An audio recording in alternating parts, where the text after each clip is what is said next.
สวัสดีค่ะสวัสดีเช้าวันพฤหัสบดีนะคะเช้านี้ใส่บาตรร่วมกันที่หน้าบ้านนะคะสะสมบุญวันละนิดปีพุทธศักราชใหม่นะคะพศ2569เริ่มต้นดีๆนะคะกับสิ่งดีๆนะคะสาธุสาธุบุญร่วมกันนะคะ FC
ขอความอนุเคราะห์กับ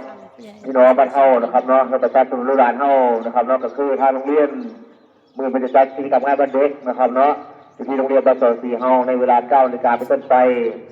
แทนแล้วก็ประชาสัมพันธ์บอกผู้ปกครองหรือว่าพี่น้องบ้านเฮานะครับเนาะลงไปร่วมกิจกรรมร่วมกันนะครับเนาะสำหรับวันไหนนะครับที่ลงทานนะครับเราสามารถติดต่อกับคณะครูใดนะครับในมืออื่นเนาะในวันที่โรงเรียนเฮาจะจัดกิจกรรมงานวันเด็กนะครับเราบริการมีลงท้ายเด็กคู่หรือว่าเอ็กเอาคนลงมือผสมทบกับพอเชิญนะครับในมือเด้อเนื่องจากโรงเรียนประสอนสีเฮานะครับเนาะจะจัด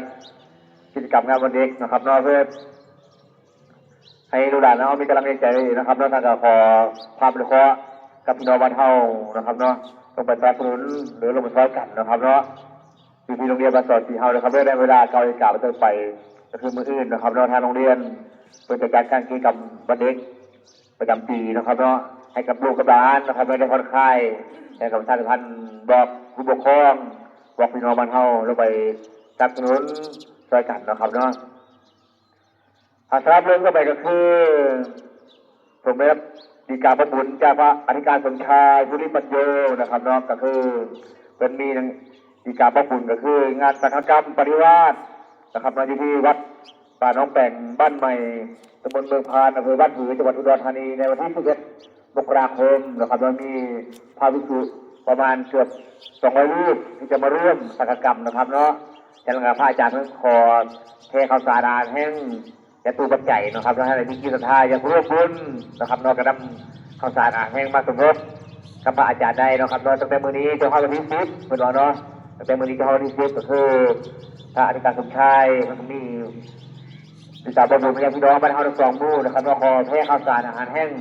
เพื่อไปร่วมงานสังฆกรรมปริวาสนะครับที่วัดป่าหนองแปงนะครับเนาะอยู่ที่บ้านใหม่ตำบลเมืองพานอำเภอบ้านผือจังหวัดอุดรธานีก็คือวันที่11นะครับเนาะแล้วก็พี่น้องได้ร่วมบุญนะครับเนาะก็สามารถนำข้าวสารอาหารแห้งเป็นตู้ปัจจัยมาสมทบกับพระอธิการสมชายใดอยู่ที่วัดสามัคคีเฮานะครับเราต้องเต็มวันนี้เป็นต้นไปจนถึงวันที่10นะครับเนาะช่วงวันที่10 การขอประชาสัมพันธ์บอกบุญกับพี่น้องบ้านเฮาทั้งสองหมู่ได้รับทราบนะครับเนาะสำหรับข้าวๆเรื่องต่อไปก็คือเกี่ยวกับการเลือกตั้งนะครับเราเคยจะมีขึ้นในวันที่11ที่จะถึงนี้ก็คือเลือกตั้งนายกองค์การบริหารส่วนตำบลบ่อแก้วแล้วก็สอบตประจำหมู่บ้านนะครับเนาะขอเชิญชวนพี่น้องบ้านเฮาเอามาใช้ที่กันหลายๆนะครับเนาะก็คือการเลือกตั้งจะมีขึ้นในวันที่11นะครับเราตัวที่จะถึงนี้คือวันอาทิตย์ที่11จะมีการเลือกตั้งนายกองค์การบริหารส่วนตำบลแล้วก็สอบตประจำหมู่บ้านนะครับแล้วก็ขอเชิญชวนพี่น้องบ้านเฮานะครับเนาะเอามาใช้ที่กันหลายๆนะครับว่าหลังจากนี้ก็จะมีการเลือกตั้งตัวหนึ่งก็คือของสสนะครับก็คือวันที่8 กุมภาพันธ์นะครับเนาะ8 กุมภาพันธ์จะมีการเลือกตั้งสมาชิกสภาผู้แทนราษฎรนะครับในวันที่8 กุมภาพันธ์กับประชาสัมพันธ์ให้พี่น้องมาใช้สิทธิ์กันทุกคนนะครับเนาะในการเลือกตั้งครั้งนี้นะครับเนาะอัตราเข้าเรื่องต่อไปก็คือเกี่ยวกับตัวเงินพปเฮานะครับเนาะก็คือตั้งหัวหน้าคุ้มนะครับนะครับหัวหน้าคุ้มก็คือตามที่เฮาคุยกันนะครับว่าที่เฮาก็คือรวมเก็บเงินปุ๋ยได้นะครับเนาะก็คืออยากให้เราเดินไปวันที่20 มกราคมนะครับเนาะเพราะที่เดือนผมจะรายงานให้กับทางอำเภอได้รับทราบว่าเงินในบัญชีเงินปุ๋ยบ่อเฮามีเท่าไหร่นะครับเนาะแต่ขอฝากหัวหน้าคุ้มเอาเก็บเงินปุ๋ยได้เลยนะครับเนาะสำหรับปุ๋ยบ่อเฮากับอยู่ที่ 1,070 บาทนะครับต่อกระสอบนะครับเนาะทางกับประชาสัมพันธ์ให้หัวหน้าคุ้ม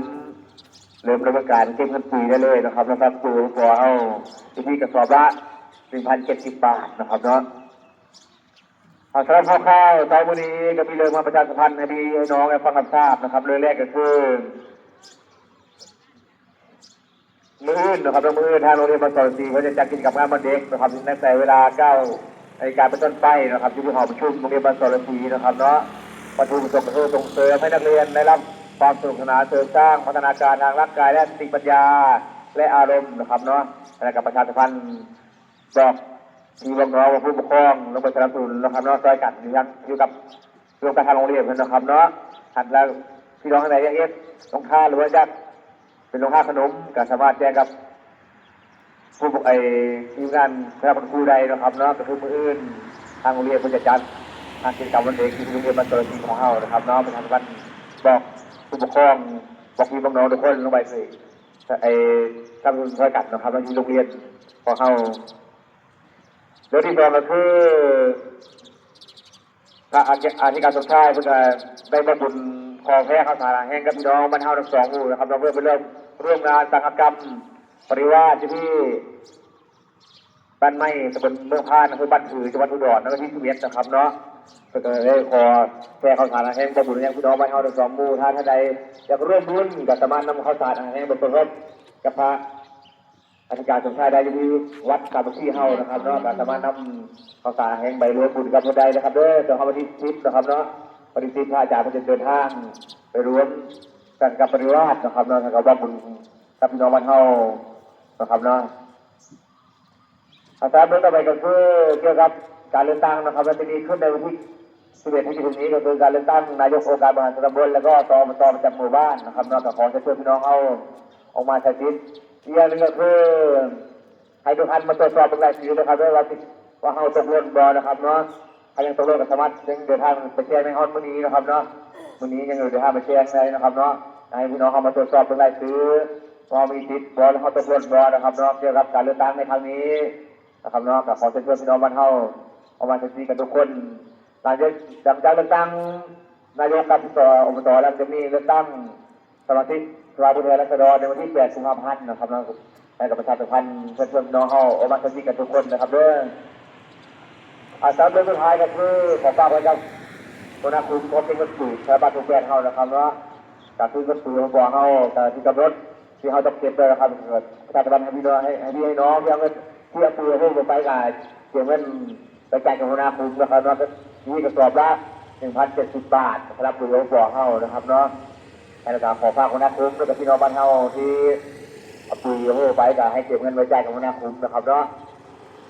ก็ผมจะได้เงินในนำมือตัวนี้ไปเข้าได้บัญชีธนาคารจะได้อัพสมุดให้ส่งกับทางอำเภอให้ได้รับทราบนะครับเนาะทางกับประชาสัมพันธ์ให้น้องที่เอาปืนเข้าไปก็ให้เก็บเงินไว้จ่ายกับหัวหน้าคุ้มนะครับเนาะอาสาข้าวเช้าวันนี้จะมีเรื่องมาประชาสัมพันธ์ให้พ่อแม่พี่น้องได้ฟังรับทราบเพียงนี้แหละครับขออนุญาต ยุติแก่ประชาสัมพันธ์ไว้ประเทศวันนี้สวัสดีครับ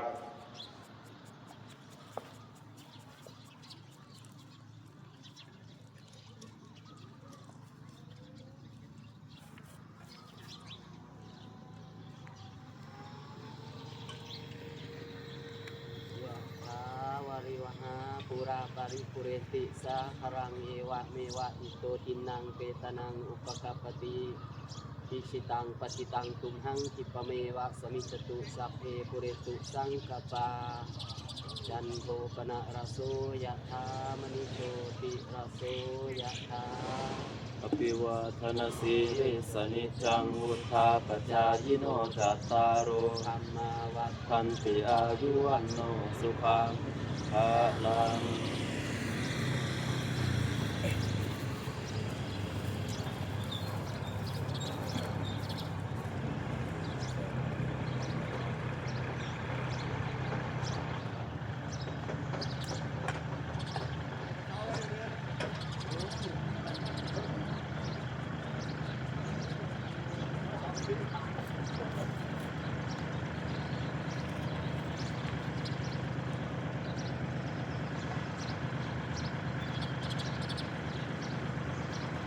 ขึ้นรถกูเด้อ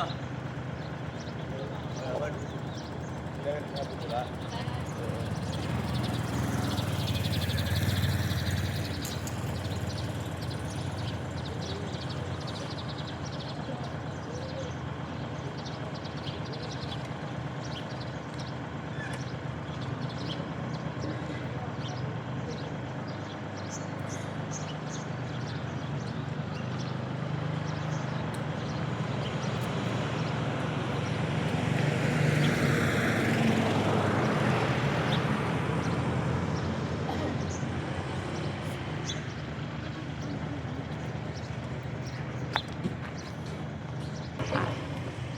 เช้านี้ใส่บาตรร่วมกันนะคะหนาวมากเลยนะคะเช้านี้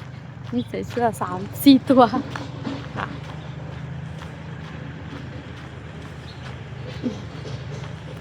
หนาวสุดๆเลย